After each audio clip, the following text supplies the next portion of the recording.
ಈ ಫ್ರೀ ಕೊಟ್ಟಿರೋದಕ್ಕೆ ಎಲ್ಲ ಕಾಸು ವಸೂಲಿ ಮಾಡ್ಬೇಕಲ್ಲ. ಈಗ ಮೆಟ್ರೋದು ರೈಸ್ ಮಾಡ್ಬಿಟ್ಟಿದ್ದಾರೆ. ಈಗ ಬೇರೆ ಇದ್ರದ್ದೆಲ್ಲ 10% 15% ರೈಸ್ ಮಾಡ್ತಿದ್ರು. ಈ ಮೆಟ್ರೋದು ಡೈರೆಕ್ಟ್ 45% ರೈಸ್ ಮಾಡ್ಬಿಟ್ಟಿದ್ದಾರೆ. ಜನನೇ ಹೋಗ್ತಿಲ್ಲ ಮೆಟ್ರೋದಲ್ಲಿ ಈಗ. ಮೆಟ್ರೋ ಲಾಸ್ ಅಲ್ಲಿದೆ ಅಂತ ಯಾವನು ಹೇಳ್ದವನು? ಈಗ ಮೆಟ್ರೋ ಒಂದ್ ಯಾವ್ದೋ ಪ್ರಾಫಿಟ್ ಅಲ್ಲ ಒಂದು ಇತ್ತು. ಕಂಪನಿ ಅಥವಾ ಏನೋ ಒಂದು ಲಾಸ್ ಆಗ್ಬೇಕು ಅಂದ್ರೆ, ಈಗ ಫಾರ್ ಎಕ್ಸಾಂಪಲ್ BMTC ತಗೊಳ್ಳಿ, ನಾನು ಲಾಸ್ ಅಲ್ಲಿ ಇದೀನಿ ಅಂತ ಹೇಳಕ್ ಕಾರಣ ಏನಿರುತ್ತೆ? ಜನ ಓಡಾಡ್ತಿಲ್ಲ, ಅದ್ರ ಜನ ಎಷ್ಟು ಸೀಟ್ಸ್ ಇರ್ತವೆ ಅಷ್ಟು ಸೀಟ್ಗಳು ಫಿಲ್ ಆಗ್ತಿಲ್ಲ, ನಾವು ಖಾಲಿ ಬಸ್ ಪುಕ್ಸಟ್ಟೆ ಓಡಿಸ್ತಿದೀವಿ, ಡೀಸೆಲ್ ಖರ್ಚಾಗ್ತಿದೆ, ಸ್ಯಾಲರಿ ಕೊಡ್ತಿದೀವಿ ಅಂದ್ರೆ ಈ ತರ ಬಂದ್ರೆ ನಾನು ಲಾಸ್ ಅಂತ ಒಪ್ಕೋತೀನಿ. ಮೆಟ್ರೋ ನೀವು ನೋಡಿದ್ರೆ ಗೊತ್ತಾಗುತ್ತೆ, ಆ ಮೆಟ್ರೋ ಸ್ಪೇಸ್ ಗಿಂತ ಜಾಸ್ತಿ ಜನ ಇರ್ತಾರೆ, ಆಯ್ತಾ? ಸೊ ಮೆಟ್ರೋ ನೀವು ಪ್ರೈಸ್ ಹೈಕ್ ಮಾಡಕ್ಕೆ ರೀಸನ್ ಏನು? ಒಂದು ಲಾಸ್ ಇದ್ರೆ ಮಾಡ್ಬೋದು, ಜನ ಓಡಾಡ್ತಿಲ್ಲ, ಏನು ಇಲ್ಲ, ನಮ್ಗೆ ಲಾಸ್ ಆಗ್ತಿದೆ, ಏನೋ ಒಂದ್ ಕಡೆ ಕನ್ಸ್ಟ್ರಕ್ಷನ್ ಮಾಡಿದೀವಿ, ಅದರಿಂದ ನಮ್ಗೆ ಇನ್ನೂ ಅಷ್ಟು ಇನ್ಕಮ್ ಜನರೇಟ್ ಆಗ್ತಿಲ್ಲ, ಜನರೇಟ್ ಆಗೋ ತನಕ ನಾವು ಸ್ವಲ್ಪ ಪ್ರೈಸ್ ಹೈಕ್ ಮಾಡ್ತೀವಿ ಅನ್ನೋದು ಏನಾದ್ರೂ ಒಂದು ರೀಸನ್ ಇರ್ಬೋದು.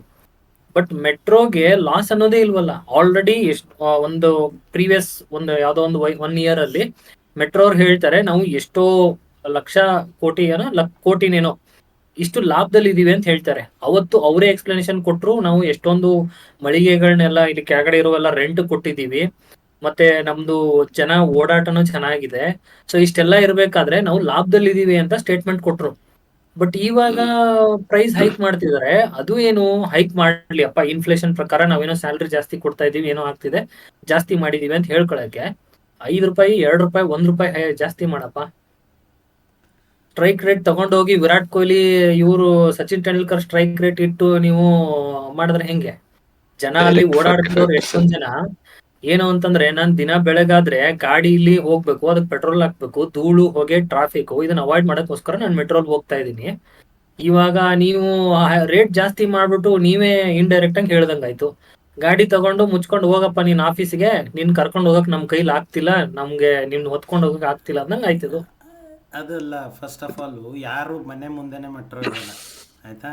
ಒಂದು 4 ಕಿಲೋಮೀಟ್ರ್ ಫಸ್ಟು ನಾವು ಬರ್ತೀವಿ, ಮೆಟ್ರೋದಲ್ಲಿ ಪಾರ್ಕ್ ಮಾಡಿ ಅಲ್ಲಿ ಅದಕ್ಕೆ ದುಡ್ಡು ಕೊಡಬೇಕು, ಆಯಿತಾ? ಹ್ಮ್ ಮತ್ತೆ ಹತ್ಕೊಂಡು ಹೋಗ್ಬೇಕು, ಮೆಟ್ರೋದಲ್ಲಿ ಹೋಗ್ಬೇಕು, ಮತ್ತೆ ಇಳಿಬೇಕು. ಆಫೀಸ್ ಮುಂದೆ ಮೆಟ್ರೋ ಇರಲ್ಲ, ಮತ್ತೆ ಏನಾದರೂ ಟ್ರಾನ್ಸ್ಪೋರ್ಟೇಷನ್ ಹುಡುಕು, ಆಯಿತಾ? ಇಷ್ಟೆಲ್ಲ ಎಡಿಷ್ನಲ್ ಖರ್ಚು ನಾನು ಹಾಕಬೇಕು ಅಂದರೆ ಒಂದು ರೀಸನ್ ಇರುತ್ತೆ, ಯಾಕಂದರೆ ರೀಸನೇಬಲ್ ಇದೆ ಮೆಟ್ರೋದಲ್ಲಿ, ನನಗೊಂದು ಸ್ವಲ್ಪ ಹೆಲ್ತ್ ಉಳಿಯುತ್ತೆ. ಟ್ರಾಫಿಕಲ್ಲಿ ದುಡ್ಡೇ ಸಿಕ್ಕಾಪಟ್ಟೆ ಹೋಗಿ ಸ್ಟಾರ್ಟ್ ಆಯಿತು ಅಂದರೆ ಜನ ಮೆಟ್ರೋ ಹಾಕತ್ತಾರೆ.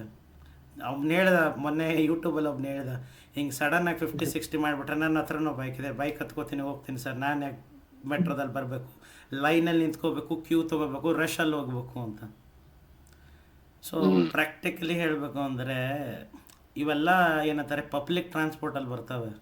ಇದರಲ್ಲಿ ಸ್ವಲ್ಪ ಲಾಸ್ ಆದರೂ ಪರವಾಗಿಲ್ಲ, ಆಯಿತಾ? Government should be doing this, ಯಾಕಂದರೆ ಇದು ಜನರಲ್ ಪಬ್ಲಿಕ್ಗೋಸ್ಕರನೇ ಮಾಡಿರೋದು, ಆಯಿತಾ? ಇದು ಲಕ್ಸರಿ ಗೂಡ್ಸ್ ಅಲ್ಲ. ನೀವು ಡೈರೆಕ್ಟ್ಲಿ 200% ಜಾಸ್ತಿ ಮಾಡ್ತೀನಿ, 100%. ಮತ್ತು ಈ ಕರೆಂಟ್ ರೇಟ್ಸ್ ಹೈಕ್ಸ್ ಇದೆಯಲ್ಲ, ಬೆಂಗಳೂರು ಮೆಟ್ರೋ ಏನಿದೆಯಲ್ಲ, BMRCL highest in entire India ಎಷ್ಟ್ ಪ್ರೈಸಿಂಗಲ್ಲಿ. ಮುಂಬೈಯಲ್ಲೂ ಅಷ್ಟಿಲ್ಲ, ಡೆಲ್ಲಿಯಲ್ಲೂ ಅಷ್ಟಿಲ್ಲ. ಅಷ್ಟಿಲ್ಲ. ಮುಂಬೈಲ್ ಮೆಟ್ರೋನೇ ಇಲ್ಲ ಅನ್ಸುತ್ತೆ. ಮೆಟ್ರೋ ಇದೆ, ಮುಂಬೈಯಲ್ಲಿ ಮೆಟ್ರೋ ಅಂದ್ರೆ ಇದೆ. ಅವ್ರದ್ದು ಅಲ್ಲ, ಇದೆ. ಮೆಟ್ರೋನು ಇದೆ, ಅವ್ರದ್ದು ಲೋಕಲ್ ಟ್ರೈನ್ಸು ಇದೆ, ಮೆಟ್ರೋ ಇದೆ. ತುಂಬ ಲಿಮಿಟೆಡ್ ಇತ್ತು, ಇನ್ನು ಡೆವಲಪ್ ಮಾಡ್ತಿದ್ದಾರೆ. ಅಲ್ಲೂ ಪ್ರೈಸಿಂಗ್ ಹಾಗೆ ಇದೆ. ಈಗ ಸಿಂಪಲ್ ಕಂಪ್ಯಾರಿಸನ್ ಎಕ್ಸಾಂಪಲ್ ಕೊಟ್ಟರೆ, ಕರೆಂಟ್ಲಿ ಪ್ರೈಸಿಂಗ್ ಏನಿತ್ತು ಎಲ್ಲ ಕಡೆ ರೇಟ್ ಹೆಂಗಾಗಿದೆ ಅಂದರೆ 25 ಕಿಲೋಮೀಟರ್ ಆ್ಯಂಡ್ ಅಬೋವ್ ಇದೆಯಲ್ಲ, ಬೆಂಗಳೂರಲ್ಲಿ ಅರೌಂಡ್ 90 ಸಮಥಿಂಗ್ ಏನೋ ಇದೆ ಪ್ರೈಸಿಂಗು, ದಿಲ್ಲಿನಲ್ಲಿ 60 ಇದೆ. ಅಂದ್ರೆ ಎಷ್ಟು ಕಿಲೋಮೀಟರ್ಗೆ 25 ಅಂಡ್ ಅಬೋ? 25 ಕಿಲೋಮೀಟರ್ಗಿಂತ ಜಾಸ್ತಿ ಹೋಗ್ಬೇಕು ಅಂದರೆ ದಿಲ್ಲಿನಲ್ಲಿ ₹60 ಕೊಡ್ಬೇಕು ನೀನು, ಬೆಂಗಳೂರಲ್ಲಿ 90 ಕೊಡ್ತೀಯ. ಅಷ್ಟೊಂದು ಎಲ್ಲಿ ಫ್ರೀ ಮೋಸ್ಟ್ಲಿ ಕೊಟ್ಟಿದ್ದಾರಲ್ಲ. ಬೆಂಗಳೂರಲ್ಲಿ ಎಲ್ಲ ಅಂಬಾನಿ ರಿಲೇಟಿವ್ಸ್ ಇದಾರೆ ಅನ್ಸುತ್ತೆ, ಅವರೇ ಅಲ್ಲ ಇದ್ದಾರೆ ಅಲ್ಲ, ಬೆಂಗಳೂರಲ್ಲಿ. ಎಷ್ಟು ಮಾಡಿದ್ರು ಮುಚ್ಕೊಂಡು ಕೊಟ್ಟು ಹೋಗ್ತಾರೆ. ಅವ್ರಿಗೇನು ಲಕ್ಸುರಿ ಇದು ಮಾಡ್ಕೊಟ್ಟಿದೀವಿ, AC ಹಾಕಿ ಕೊಟ್ಬಿಟ್ಟಿದೀವಿ ಒಳಗಡೆ, ನೆಮ್ಮದಿಯಾಗಿ ಕೂತ್ಕೊಂಡು ಓಡಾಡ್ತಿದ್ದಾರೆ ಅಂತ ತಿಳ್ಕೊಂಡಿದ್ದಾರೆ ಅವರು. ಒಂದ್ಸತಿ ಯಾವನಾದ್ರೂ ಮೆಟ್ರೋ ಹತ್ಲಿ ಅಲ್ಲಿ ಗೊತ್ತಾಗುತ್ತೆ. ಪೀಕ್ ಅವರ್ಸ್ ಅಲ್ಲಿ ಒಂದು ಮೆಟ್ರೋ ಅಲ್ಲಿ ಬರೀ ಮೆಟ್ರೋ ಬಂದ್ ನಿಂತ್ಕೊಂಡು ಡೋರ್ ಹತ್ರ ನಿಂತ್ಕೊಂಡ್ರೆ ಸಾಕು, ಅವ್ನು ಯಾವ ಮೂಲೆಯಲ್ಲಿ ಹೋಗಿ ಕೂತಿರ್ತಾನೋ ಒಳಗಡೆ, ಹಂಗಿರ್ತಾರೆ ಜನ. ಅಷ್ಟು ತುಂಬಿಕೊಂಡು ಮೆಟ್ರೋ ಫಿಲ್ ಆಗಿ ಓಡಾಡ್ತಾ ಇರ್ತಾರೆ. ಇವ್ರು ಕೊಡೋ ಫೆಸಿಲಿಟಿಗೆ, ಇವ್ರು ಕೊಡೋ ಇದಕ್ಕೆ ಇಷ್ಟು ರೇಟ್ ಬೇರೆ ಮತ್ತೆ. ಏನ್ ಅನ್ಕೊಂಡ್ಬಿಟ್ಟಿದ್ದಾರೆ ಇವರು, ಏನ್ ಮಾಡಿದ್ನೆಲ್ಲ ಜನ ಅಕ್ಸೆಪ್ಟ್ ಮಾಡ್ತಿದಾರೆ ಅಂತ ಏನೋ ಇನ್ನ ಅದೇ ಭ್ರಮೆಯಲ್ಲಿ ಇದಾರೆ ಅಂತ ಅನ್ಸುತ್ತೆ. ಇನ್ನೊಂದು ಹೇಳ್ತೀನಿ, ಬ್ಲೇಮ್ ಮಾಡೋಕ್ಕಾಗಲ್ಲ ಬರೀ ಕರ್ನಾಟಕಕ್ಕೆ, ಆಯಿತಾ. ಇದು 50-50 ಹಾ ಓನ್ಡ್ ಇದು, ಆಯಿತಾ, ಸ್ಟೇಟು ಹೌದು. ಸೆಂಟ್ರು, ಆಯಿತಾ. ರೆಕಮೆಂಡೇಶನ್ ಕೊಟ್ಟಿರ್ತಾರೆ, ಆಯಿತಾ, ರೇಟ್ಸ್ ಜಾಸ್ತಿ ಇದೆ ಯಾಕಂದರೆ 8 ವರ್ಷದಿಂದ ರೇಟ್ ಜಾಸ್ತಿ ಆಗಿಲ್ಲ, ಆಯಿತಾ. ಅದ್ರ ತಕ್ಕಂಗೆ 10%-20% ಜಾಸ್ತಿ ಮಾಡಬೇಕಾಗಿತ್ತು. ಅದರ ಹೈಯೆಸ್ಟ್ ಹೈಕ್ ಇರೋದು 71% ಇದು, ಗೊತ್ತಾ. 71% ಮಾಡಿದಾರ? ಅದು ಕ್ಯಾಲ್ಕುಲೇಟ್ ಮಾಡಿದ್ರೆ ಗೊತ್ತಾಗತ್ತೆ, ಎಲ್ಲ ಕಡೆ ಕಾಣುತ್ತೆ 45-46 ಕಾಣುತ್ತೆ. ಆದರೆ ಹ್ಮ್. ಹೈಯೆಸ್ಟ್ ಫೇರ್ ಹೈಕ್ 71% ಇದರಲ್ಲಿ. 1 ಕಿಲೋಮೀಟ್ರ್ ಮಧ್ಯದಲ್ಲಿ ಬರುತ್ತೆ, ನೀನು ಚೆಕ್ ಪ್ರತಿಯೊಂದು ಇದರಲ್ಲಿ ಚೆಕ್ ಮಾಡಿದರೆ, ಆಯಿತಾ. ಮತ್ತು ಓಕೆ. ಬೆಂಗಳೂರಲ್ಲಿ ಇನ್ವೆಸ್ಟ್ಮೆಂಟ್ ಜಾಸ್ತಿ ಮಾಡಿದ್ದೀವಿ ಹಾಗೆಲ್ಲ ಅಂತಾರೆ, ಆಯಿತಾ. ಹ್ಮ್. ಬೆಂಗಳೂರಲ್ಲಿ ಮೆಟ್ರೋಲಿ ಎಷ್ಟು ಕಿಲೋಮೀಟರ್ ಇದೆ ಗೊತ್ತಾ ಟೋಟಲ್ ಎಲ್ಲ? ಎಷ್ಟಿದೆ ಬೆಂಗಳೂರು? 43 ಕಿಲೋಮೀಟ್ರ್ ಅಷ್ಟೇ ಇರೋದು ಹ್ಮ್ ಮೆಟ್ರೋ ಕವರ್ ಮಾಡೋದು, ಆಯಿತಾ. ಹ್ಮ್. ದಿಲ್ಲಿಲಿ ಹ್ಮ್. ಎಷ್ಟಿದೆ ಯೋಚನೆ ಮಾಡು. ಡೆಲ್ಲಿಲಿ 100 ಮೇಲೆ ಇರಬೇಕು. 351 ಕಿಲೋಮೀಟರ್ಸ್. 351 ಇದೆಯಾ? 351. ಅನ್ನೋ ಮತ್ತೆ ಹಂಗೆ ಹೌದು. ಇನ್ಫ್ರಾಸ್ಟ್ರಕ್ಚರ್ ಅಲ್ಲಿ ಅಷ್ಟು ಕವರ್ ಮಾಡ್ತಿದ್ದಾರೆ, ಅಷ್ಟು ಮೇಂಟೈನ್ ಮಾಡ್ತಿದ್ದಾರೆ, ಅಲ್ಲೇ ರೇಟ್ಸ್ ಅಷ್ಟಿಲ್ಲ. ಬೆಂಗಳೂರಲ್ಲಿ ಏನೂ ಇಲ್ಲ ಇನ್ನು. ಈಗಲೇ ನಾನು ಹೈಯೆಸ್ಟ್ ಏರ್ಸ್ಕೊಂಡು ಕೂರ್ತೀನಿ ಅಂದರೆ ಏನರ್ಥ? ಅಲ್ಲ, ದಿನ ಮೆಟ್ರೋಲ್ ಓಡಾಡೋರ್ದು ಸ್ಯಾಲ್ರಿ ವರ್ಷಕ್ಕೆ 2% 4% ಹೈಕು, ಮೆಟ್ರೋ ಫೇರ್ 40% ಹೈಕು. ಏನ್ ಜನ ಏನ್ ಮಾಡ್ಬೇಕು ಅವನು? ಕೆಲ್ಸಕ್ ಹೋಗ್ಬೇಕಾ ಇಲ್ಲ ಮನೇಲಿ ಕೂತ್ಕೋಬೇಕಾ? ಆಫೀಸ್ ಹತ್ರ ಒಂದು ಟೆಂಟ್ ಹಾಕೊಂಡು ಅಲ್ಲೇ ಇದ್ ಬಿಡ್ಬೇಕಷ್ಟೇ. ಅಷ್ಟೇ. ಏನ್ ಅದ್ನೇ ಮಾಡೋದೊಂದು ಬಾಕಿ ಇದೆ ಇನ್ನಷ್ಟೇ. ಹ್ಮ್. ಇವ್ರು ಆಡ್ತಿರೋದಕ್ಕೂ ಅಲ್ಲ, ಒಂದು ಲಿಮಿಟ್ ಇರುತ್ತೆ, ಏನೋ ಒಂದ್ ಮಾಡ್ಲಿ. ಎಲ್ಲ ಕನ್ಸಿಡರ್ ಮಾಡ್ಕೊಂಡು ಹೈಕ್ ಮಾಡ್ತಿದ್ದಾರೆ ಅಂತಂದ್ರೆ ಒಂದು ಇಷ್ಟು ಪರ್ಸೆಂಟ್ ಅಂತ ಒಂದು ಲಿಮಿಟೇಷನ್ ಇರುತ್ತೆ. ಸೊ ಅದು ತೀರಾ ಅನ್ಎಕ್ಸ್ಪೆಕ್ಟೆಡ್ ರೀತಿಯಲ್ಲಿ ಬಂದ್ರೆ ಜನ ಅದನ್ನ ಎಕ್ಸೆಪ್ಟ್ ಮಾಡ್ಬೇಕಲ್ಲ. ಹ್ಮ್. ಇವಾಗ ಸರಿ ಏನಿದೆ ಅದು ಗೊತ್ತಿಲ್ಲ. ಮೆಟ್ರೋದಲ್ಲಿ ಮೊನ್ನೆ ತಾನೇ ನಾನು ಹೈಕ್ ಆಗಕ್ಕಿಂತ ಹಿಂದಿನ ದಿನಾನೇ ಹೋಗ್ ಬಂದಿದ್ದೆ ಅಷ್ಟೇ. ನನಗೆ ಅನ್ಯಾಯವಾಗಿ ನಿನ್ ರೀಚಾರ್ಜ್ ಬೇರೆ ಮಾಡಿಟ್ಟಿದೀನಿ ಅಂತ ಕಾರ್ಡ್ನ. ಅಲ್ಲ, ಮತ್ತು ಇವ್ರದ್ದು ಮಂತ್ಲಿ ಪಾಸ್ ಇಲ್ಲ ಮೆಟ್ರೋದು, ವೀಕ್ಲಿ ಪಾಸ್ ಮ್ಯಾಕ್ಸಿಮಮ್, ಆಯಿತಾ. ಓಕೆ. ವೀಕ್ಲಿ ಪಾಸ್ ಇದೆಯಾ? ವೀಕ್ಲಿ ಅವ್ರದ್ದೇನೋ ಇದು ಕಾರ್ಡ್ ಇದೆ, ಅದಕ್ಕೆ ರಿಚಾರ್ಜ್ ಮಾಡ್ಬೇಕು, ಹೋಗ್ಬೇಕು. ಅದೊಂದಿದೆ, ವೀಕ್ಲಿ ಪಾಸ್ ಪಾಸ್ ಇದೆ ಇದೆ ಅಂತೆ. ನನಗೆ. ನಾನು ನ್ಯೂಸ್ ಅಲ್ಲಿ ವೀಕ್ಲಿ ಇದೆ ನೋಡ್ತಿದ್ದೆ ಅಷ್ಟೇ. ಪಾಸ್ ಇದೆ ಹ್ಞೂ ಅಂತೆ. ಹ್ಞೂ ಹ್ಮ್. ಹ್ಮ್. ಬಿಡು, ಅದು ಕಾರ್ಡ್ ಅದು 10 ವರ್ಷ ಆಯ್ತಿತ್ತು. 2016ಇಂದ ನನ್ನ ಹತ್ರ ಕಾರ್ಡ್ ಇತ್ತು, ರೀಚಾರ್ಜ್ ನಾನು ಮಾಡಿಟ್ಟಿದ್ದೆ, ಸ್ಟಾರ್ಟಿಂಗ್ ಬಂತಲ್ಲ ಯೂಸೇ ಅವಾಗ್ಲೇ ಮಾಡಿಲ್ಲ. ಮಾಡ್ತಿದ್ದೆ ನಾನು. ಇನ್ನ ಅದೇ ಕಾರ್ಡ್ ಇದೆ. ಇಲ್ಲ, ನಾನು ಯೂಸ್ ಮಾಡ್ತಿಲ್ಲ. ಎನಿವೇಸ್ ನಂಗೆ ನಾನಿರೋ ಜಾಗದಲ್ಲಿ ಮೆಟ್ರೋ ಇನ್ನೂ ಸ್ಟಾರ್ಟೇ ಆಗಿಲ್ಲ, ಸೊ ಕನ್ಸಿಡರ್ ಆಗಲ್ಲ. ನನಗೆ ಯೂಸ್ ಬರಬೇಕಾದ ಮೆಟ್ರೋ ಸಿನಾರಿಯೋ ಏನಂದರೆ ನಾನು ಮೆಜೆಸ್ಟಿಕ್ ಕಡೆ ಹೋಗ್ಬೇಕಂದ್ರೆ ಅಷ್ಟೇ, ಆಯಿತಾ. ಈ ಕರೆಂಟ್ಲಿ ನಾನು ಕ್ಯಾಬೇ ಪ್ರಿಫರ್ ಮಾಡ್ತೀನಿ, ಯಾಕಂದರೆ ಇಲ್ಲಿ ಕತೆ ನೋಡಿದ್ದೀನಿ ನಾನು, ಎಲ್ಲ ವರ್ಕೌಟ್ ಆಗಲ್ಲ, ಟೈಮ್ಸ್ಗೆಲ್ಲ ವರ್ಕೌಟ್ ಆಗಲ್ಲ. ನಾನು ವರ್ಷಕ್ಕೆ 1-2 ಸರ್ತಿ ಓಡಾಡ್ತೀವಿ, ಅದಕ್ಕಷ್ಟೇ. ಡೈಲಿ ಅಡ್ಡಾಡಬೇಕು ಅಂದರೆ ಪಬ್ಲಿಕ್ ಟ್ರಾನ್ಸ್ಪೋರ್ಟು ಆಲ್ರೆಡಿ ಕಥೆ ಮುಗಿದಿದೆ. ಈ KSRT ಇದು ನಮ್ಮದು BMRTCದು ಎಲ್ಲ ಏರಿಸ್ಬಿಟ್ರು ರೇಟು, ಆಯಿತಾ. ಅದರದ್ದು ರೇಟ್ ಜಾಸ್ತಿ ಆಗಿದೆ. ಆದರೆ ಈ ಮೆಟ್ರೋ ಮಿಂದ ನೋಡಿದರೆ ಅದು ಇನ್ನೂ ವಾಸಿ ಅನ್ನಿಸ್ತಿದೆ ಜನರಿಗೆ, ಯಾಕಂದ್ರೆ ಮಂತ್ಲಿ ಪಾಸ್ ಇದೆ ಇನ್ನು. ಹ್ಮ್ 2000 ಕರ್ದು. ಮಂತ್ಲಿ ಪಾಸ್ ಸಿಕ್ಬಿಡುತ್ತೆ ನಿನಗೆ, ಹ್ಮ್ ಅಡ್ಡಾಡು ಇಡೀ ತಿಂಗಳು ಅಡ್ಡಾಡು. ಇದರಲ್ಲಿ ಹಿಂಗೆ ನನಗೆ ಎವ್ರೇಜ್ ಒಂದು 100 ರೂಪಾಯಿ ಬೀಳ್ತಿತ್ತು ಅಂತ ಇಟ್ಕೋ, ಇದರಲ್ಲಿ ಮೆಟ್ರೋದಲ್ಲಿ 4000 ಹೋಗುತ್ತೆ ನನಗೆ ಅಡ್ಡಾಡೋಕ್ಕೆ. ಮತ್ತು ನಾನು ಹೇಳಿದ್ನಲ್ಲ, ಯಾರ ಮನೆಯೂ ಮೆಟ್ರೋ ಮುಂದ್ಗಡೆನೇ ಇರಲ್ಲ, ಅಡಿಷ್ನಲಿ ಹ್ಮ್ ಎಕ್ಸ್ಪೆನ್ಸಸ್ ಇದ್ದೇ ಇರ್ತವೆ. ಸೊ ನಾನು ಗಾಡಿ ತೊಗೊಂಡು ಮೆಟ್ರೋಗೆ ಹೋಗೋಕ್ಕಿಂತ ಆಫೀಸ್ಗೆ ಹೋಗ್ಬಿಡ್ತೀನಲ್ಲ ಕೊನೆಗೆ, ಅದೇ ಚೀಪ್ ಬೀಳುತ್ತೆ ನನಗೆ. ಹೌದು.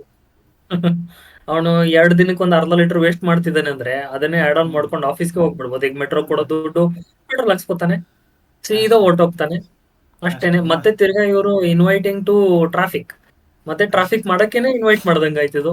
ಇವರು ಟ್ರಾಫಿಕ್ ಆಗ್ಬಾರ್ದು, ಜನಕ್ಕೆ ಹೆಲ್ಪ್ ಆಗ್ಲಿ, ಒಂದು ಇದು ಈಸ್ ಆಗ್ಲಿ ಅನ್ನೋದನ್ನ ಮಾಡಿದ್ರು. ಈಗ ಉಲ್ಟಾ ಅದೇ ಆಗುತ್ತಿದೆ, ಇಲ್ಗೂ ಹೋಗ್ತಿದೆ.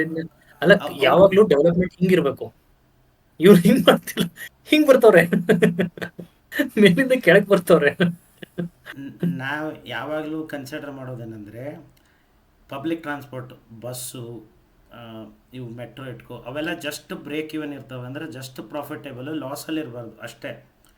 ಯಾಕಂದರೆ ಹ್ಮ್. ಇವತ್ತರ ಪರ್ಪಸು ಸಾಮಾನ್ಯ ಜನರು ಇದನ್ನು ಯೂಸ್ ಮಾಡೋಂಗಿರ್ಬೇಕು. ಇವ್ರು ರೇಟ್ ಜಾಸ್ತಿ ಮಾಡಿ ಮಾಡಿ ಫ್ರೀ ಕೊಟ್ಟು ದುಡ್ಡಿಲ್ಲ, ಆಯಿತಾ. ಎಲ್ಲ ಕಡೆ ಬರ್ಗೆಟ್ಟು ಹೋಗಿದ್ದಾರೆ, ಎಲ್ಲೆಲ್ಲಿ ಸಿಗುತ್ತಕ್ಕೆ ಬರ್ತಿದ್ದಾರೆ ಕರೆಂಟ್ ಪರಿಸ್ಥಿತಿಯಲ್ಲಿ. ಎಲ್ಲೆಲ್ಲಿ ಸಿಗುತ್ತೆ ಕೆಬ್ರ ಬಿಡೋಣ ಅಂತ. ಸೊ ಇಷ್ಟು ದಿನ ದುಡ್ಡು ಎಲ್ಲೆಲ್ಲಿ ಸಿಗ್ತಿಲ್ಲ ಅಲ್ಲ, ಈಗ ಹೊಡಿಯೋಕ್ಕೆ ಟ್ರೈ ಮಾಡ್ತಿದ್ದಾರೆ. BMRCL ಒಂದು ಸ್ವಲ್ಪ ಅದ್ರ ಪಾರ್ಟೆ ಆಯಿತಾ. ಸಾಮಾನ್ಯ ಜನರಿಗೆ ಯಾವ್ಯಾವ್ದು ಯೂಸ್ ಆಗೋ ವಸ್ತುಗಳು ಇರ್ತಾವಲ್ಲ ಅವು ಎಲ್ಲ ಲಿಮಿಟೆಡ್ ಪ್ರಾಫಿಟಲ್ಲಿ ಆಪ್ರೇಟ್ ಆಗಬೇಕು, ಲಾಸಲ್ಲಿ ಇರಬಾರ್ದು, ಲಿಮಿಟೆಡ್ ಪ್ರಾಫಿಟಲ್ಲಿ. ಆದರೆ ಅದನ್ನೇ ನೀವು ಫ್ರೀ ಕೊಟ್ಟು ಎಲ್ಲ ಕಡೆ ಹೋಲ್ ಕ್ರಿಯೇಟ್ ಮಾಡ್ತೀರಲ್ಲ, ಈಗ ನಿಮ್ಗೆ ಅದನ್ನೇ ಲೆವರೇಜ್ ಇಲ್ಲ ಅಲ್ಲಿ ಕೊಡೋಕ್ಕೆ. ಸೊ ಏನು ಮಾಡ್ತೀರಾ, ಇಂಥ ಕಡೆ ಹುಚ್ಚರ ಥರ ಜಾಸ್ತಿ ಮಾಡ್ಕೊಂಡು ಅಡ್ಡಾಡ್ತೀರಾ ಅಷ್ಟೇ. ಏನ್ ಮಾಡ್ತಾರೆ, ಇವ್ರ ಮೇಲೆ ಹೇಳಿದ್ರೆ ಅವ್ರ ಮೇಲೆ ತಾಕ್ತಾರೆ, ಅವ್ರ ಮೇಲೆ ಹೇಳಿದ್ರೆ ಇವ್ರ ಮೇಲೆ ತಾಕ್ತಿದ್ರೆ, ಅದೇ ಫೈಟ್ ನಡೀತಿದೆ. ಈಗ ಮತ್ತೆ ನ್ಯೂಸ್ ನೋಡ್ತಿದೆ, ಅದು ಏನೋ ಮತ್ತೆ ರಾಜ್ಯ ಸರ್ಕಾರನೇ ಅದನ್ನ ಮೇನ್ ನೋಡ್ಕೋಬೇಕು ಅಂತೆ. ಅದ್ರದ್ದು ಮೇನ್ ಫೇರ್ ಚಾರ್ಜಸ್ ಬ್ಯಾಲೆನ್ಸ್ ಮಾಡೋದು ರಾಜ್ಯ ಸರ್ಕಾರನೇ ಮಾಡ್ಬೇಕು ಅಂತ ಇವತ್ತು ತಾನೇ ನ್ಯೂಸ್ ಅಲ್ಲಿ ನೋಡಿದೆ. ಮತ್ತೆ ಬಟ್ ಯಾರೇ ಆಗ್ಲಿ, ಸೆಂಟ್ರಲ್ ಗೌರ್ಮೆಂಟ್ ಆಗ್ಲಿ, ಸ್ಟೇಟ್ ಗೌರ್ಮೆಂಟ್ ಆಗ್ಲಿ, ಅಥವಾ ಬಿಜೆಪಿ ಕಾಂಗ್ರೆಸ್ ಯಾವುದೇ ಗೌರ್ಮೆಂಟ್ ಆಗಿರ್ಲಿ, ಅವರು ಜನರ ಬಗ್ಗೆ ಥಿಂಕ್ ಮಾಡ್ಬೇಕು ಫಸ್ಟ್ ಆಫ್ ಆಲ್. ಯಾಕಂದ್ರೆ ಮೆಟ್ರೋದಲ್ಲಿ ಯಾರು ಕೋಟಿ ಕೋಟಿ ಆಸ್ತಿ ಇಟ್ಟಿರೋರು ಓಡಾಡಲ್ಲ. ಅಲ್ಲಿ ದಿನ ಕೆಲ್ಸಕ್ಕೆ ಹೋಗೋರೆ ತಿಂಗಳಿಗೆ ಸಂಬಳಕ್ಕೆ ಓಡಾಡೋರು. ಅವ್ರ ತಿಂಗಳ ಸಂಬಳದಲ್ಲಿ 20% 30% ಮೆಟ್ರೋ ಕಿತ್ಕೋತಾ ಇದೆ, ಇನ್ನ 40-50% ರೆಂಟ್ ಕಿತ್ಕೋತಾ ಇದೆ. ಮಧ್ಯದಲ್ಲಿ ಒಂದು ಮೆಟ್ರೋ ಬರಕ್ಕೇನೆ ಗಾಡಿ ಪೆಟ್ರೋಲ್ ತಿಂತಾ ಇದೆ. ಇನ್ನೇನ್ ಅವನೇನ್ ಜೀವನ ಮಾಡ್ಬೇಕಾ? ಎಲ್ಲ ಗಂಟು ಮುಟ್ಟೆ ಕಟ್ಕೊಂಡು ಊರ್ಗ್ ಹೋಗ್ಬಿಟ್ಟು ಯಾವ್ದೋ ಒಂದು ಎಮ್ಮೆನೋ ಹಸನ ಕಟ್ಬಿಟ್ಟು ಹಾಲ್ ಮಾರಿ ಜೀವನ ಮಾಡೋದು ಎಷ್ಟೋ ವಾಸಿ ಅನಿಸ್ತಿದೆ. ಇವ್ರು ಮಾಡೋದು ಹುಚ್ಚರಾಟ ನೋಡ್ತಾ ಇದ್ರೆ, ಎಲ್ಲ ಕ್ಯಾಲ್ಕುಲೇಟ್ ಮಾಡಿದ್ರೆ ನಾವು ದುಡಿದು ಬೇರೆಯವ್ರು ಸಾಕ್ದಂಗ ಆಗ್ತಿದೆ.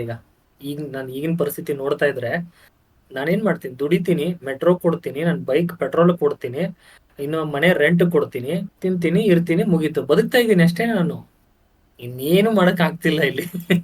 ಆ ಬದುಕೋಕು ಜೀವನದಲ್ಲಿ ಎಲ್ಲ ಸ್ಟ್ರೆಸ್ ಎಲ್ಲ ತಗೊಂಡು ಒದ್ದಾಡಿ ಇರೋ ಬರೋ ರೋಗ ಎಲ್ಲ ಬರ್ಸ್ಕೊಂಡು ಹಂಗ ಆಗೋಗಿದೆ ಜೀವನ. ಅದ್ ಬಿಡ್ಬಿಟ್ಟು ನೆಮ್ಮದಿಯಾಗಿ ಊರಲ್ಲಿ 1 ಎಕರೆ ಜಮೀನ್ ತಗೊಂಡ್ಬಿಟ್ಟು ನಾನೇ ಬೇಕಾಗಿರೋ ತರಕಾರಿ ಬೆಳ್ಕೊಂಡು ಆರಾಮಾಗಿ ನೆಮ್ಮದಿಯಾಗಿರೋದು ಒಳ್ಳೇದು. 1-2 ಹಸ ಮೇಂಟೈನ್ ಮಾಡ್ಕೊಂಡು ಹಾಲ್ ಹಾಕಿ ತಿಂಗ್ಳಿಗೆ ಬರೋ ದುಡ್ಡಲ್ಲಿ ನೆಮ್ಮದಿಯಾಗಿರ್ಬೋದಪ್ಪ. ಯಾವ ಮೆಟ್ರೋನು ಬೇಕಿಲ್ಲ, ಯಾವ ರಶ್ ಬೇಕಿಲ್ಲ, ಯಾವ BMTC BMRC ಏನು ಬೇಕಾಗಿಲ್ಲ. ಯಾವ ತಲೆನೋವು ಬೇಕಿದ್, ನೆಮ್ಮದಿಯಾಗಿ ಮಧ್ಯಾಹ್ನ ಮಲ್ಕೋಬಹುದು. ಬೆಳಗ್ಗೆ ಕೆಲಸ ಮಾಡು, ಮಧ್ಯಾಹ್ನ ಮಲ್ಕೋ, ಸಂಜೆ ಹೊತ್ತು ಟೈಮ್ ಪಾಸ್ ಮಾಡು, ಸಾಕು ಅಷ್ಟೇ. ಅದಂತೂ ನಿಜ. ಬರ್ತಾ ಬರ್ತಾ ಈ ಟ್ರಾಫಿಕ್ ಅಲ್ಲಿ ಇರೋ ಬದಲು ಹಳ್ಳಿಲಿ ಆರಾಮಾಗಿ ನೆಮ್ಮದಿಯಾಗಿರ್ಬೋದು. ಥಿಂಕ್ ಮಾಡು, ಬರ್ತಾ ಬರ್ತಾ ರಿವರ್ಸ್ ಹೋಗ್ತಿದೆ ನಮ್ದು, ಎಲ್ಲ ರಿವರ್ಸ್ ಹೋಗ್ತಿದೆ. ಈಗ ಎಷ್ಟೊಂದ್ ಜನ ಹಂಗ ಅನ್ಕೊಂಡು, ಎಷ್ಟೋ ಜನ ಆಲ್ರೆಡಿ ಕೋವಿಡ್ ಟೈಮಲ್ಲೇ ನೋಡಿದ್ವಿ, ಎಷ್ಟೊಂದ್ ಜನ ಆಲ್ರೆಡಿ ಹೋಗ್ಬಿಟ್ಟಿದ್ದಾರೆ. ಅವ್ರು ಅದೇ ಮಾಡ್ತಿದ್ದಾರೆ ಈಗ, ಜೀವನ ಅದೇನೆ ನೆಮ್ಮದಿ ಸಾಕಪ್ಪ ಅಂತಿದ್ದಾರೆ ಈಗ. ಈ ತರ ಎಲ್ಲ ಸ್ಟಾರ್ಟ್ ಮಾಡ್ಬಿಟ್ರೆ ಇನ್ನೇನಿರುತ್ತೆ. ಅದಕ್ಕೆ IT ಅವರು ಲೇ ಆಫ್ ಅದು ಇದು ಮಾಡ್ಕೊತಿದ್ದಾರೆ, ಯಾಕಂದ್ರೆ ಅಂತ ಜಾಗದಲ್ಲಿ ಸ್ಕೋಪೇ ಬರ್ತಿಲ್ಲ. ಜಾಸ್ತಿ ಮಾಡೋದ್ಮೇಲೆ ಕಡಿಮೆ ಮಾಡಲ್ಲ ಅಲ್ಲ, ಇದು ಒಂದು ನಂಗ್ ಅನ್ಸಿದ ಮಟ್ಟಿಗೆ ಏನ್ ಪ್ಲಾನ್ ಅನ್ಸುತ್ತೆ ಗೊತ್ತಾ, ಇವಾಗ ಅವ್ರ ಮನ್ಸಲ್ಲಿ ಇರುತ್ತೆ ನಾನು 10% ಹೈಕ್ ಮಾಡ್ಬೇಕು ಅಂತ. ಈಗ 10 ಮಾಡಿದ ತಕ್ಷಣ ಏನಂತಾರೆ ಜನ, 10 ಮಾಡ್ಬಿಟ್ರು, ಹಂಗ್ ಮಾಡ್ಬಿಟ್ರು, ಹಿಂಗ್ ಮಾಡ್ಬಿಟ್ರು ಅಂತಾರೆ. ಸೊ ಅವಾಗ 5% ಏನೋ ಮಾಡ್ಬೇಕಾಗುತ್ತೆ. ಅದಕ್ಕೆ ಏನ್ ಮಾಡ್ತಾರೆ ಗೊತ್ತಾ, 40-50 ಮಾಡ್ಬಿಡೋದು, ದೊಡ್ಡದಾಗ ಮಾಡುದು ಅಂದ್ಬಿಡ್ತಾರೆ ಜನ. 20ಕ್ಕೆ ತಂದಿಲ್ಲ, ಅರ್ಧಕ್ಕರ್ಧ ಕಡಿಮೆ ಮಾಡಿದೆ, ಮುಗೀತು ಹೋಗ್ರಿ ಅಂದ್ಬಿಡ್ತಾರೆ ಜನನು. ಕಡಿಮೆ ಮಾಡಿದ್ರು ಬಿಡು, ಜಾಸ್ತಿ ಮಾಡಿದ್ರು ಮತ್ತೆ ಕಡಿಮೆ ಮಾಡಿದ್ರು ಬಿಡು, ಆಯ್ತು ಮತ್ತೆ ಕಾಂಪ್ರಮೈಸ್ ನಡೀರಿ, ದಿನ ಅದೇ ಜೀವನ. 10 ಮೆಟ್ರೋ ಹೋಗು, ಬ್ಯಾಗ್ ಹಾಕೊಂಡು ಹಿಂಗೆ ಬಾ, ಮಕಾನೆ ಹಾಕೊಂಡು ಮತ್ತೆ. ಈಗ ಅದೇ ನಡೀತಿದೆ. ಈಗ ಹೆಚ್ಚು ಕಮ್ಮಿ ನನಗೆ ನೋಡಿದ ಪ್ರಕಾರ 30% ಕಟ್ ಮಾಡ್ತಾರಂತೆ. ಈಗ ರೇಟ್ ಮಾಡಿರೋದು ಇನ್ನೂ ನಡೀತಿದೆ, ಕನ್ಸಿಡರ್ ಮಾಡ್ತಾರಂತೆ, ನೋಡ್ಬೇಕು. ನೋಡಿ ಏನ್ ಮಾಡ್ತಾರೆ ಜನ. ಎಕ್ಸೆಪ್ಟ್ ಮಾಡ್ತಿದಾರೆ ಎಲ್ಲಾನು. ಜನಕ್ಕೆ ರಿಟರ್ನ್ ಮಾತಾಡೋಕ್ಕೂ ಟೈಮ್ ಇಲ್ವಲ್ಲ. ಯಾಕಂದ್ರೆ ಅವ್ನು 1000 ರೂಪಾಯಿ ಕಮಿಟ್ಮೆಂಟ್ ಇಟ್ಕೊಂಡ್ ಕೂತಿರ್ತಾನೆ. ಇವ್ರು ಅದು ಇದು ಸ್ಟ್ರೈಕ್, ಇವ್ರು ಮಾಡೋ ಟೈಮ್ ಪಾಸ್ ಅಲ್ಲಿ ಅವ್ನಿಗೆ ಇಂಟ್ರೆಸ್ಟ್ ಇಲ್ಲ. ಯಾಕಂದ್ರೆ ಇವತ್ ನಾನು ಒಂದಿನ ಕೆಲಸ ಮಾಡಿಲ್ಲ ಅಂದ್ರೆ ಆ ಒಂದಿನದ ದುಡ್ಡು ಯಾರು ಕೊಡ್ತಾರೆ? ಆ ಒಂದಿನ ದುಡ್ಡು ಮೇಲೆ ಎಷ್ಟೊಂದು ಕಮಿಟ್ಮೆಂಟ್ಸ್ ಇರುತ್ತೆ, ಫ್ಯಾಮಿಲಿ ನಿಂತಿರುತ್ತೆ ಅದ್ರ ಮೇಲೆನೆ. ಸೊ ಏನೇ ಮಾಡಿದ್ರು ಇನ್ನೇನ್ ಮಾಡಕ್ ಆಗಲ್ಲ, ದುಡಿಬೇಕು. ಹೋಗ್ ಮತ್ತೆ ಇನ್ನ 10 ರೂಪಾಯಿ ದುಡಿದ್ರು ನೀನ್ 20 ರೂಪಾಯಿ ದುಡಿಯೋಕ್ ಚಿಂತೆ ಮಾಡ್ಬೇಕು ಮತ್ತೆ. ಇಷ್ಟೇ ಜೀವನ. ರೇಸಲ್ಲಿ ಪುಷ್ ಮಾಡ್ತಿದ್ದಾರೆ ಚೆನ್ನಾಗಿ.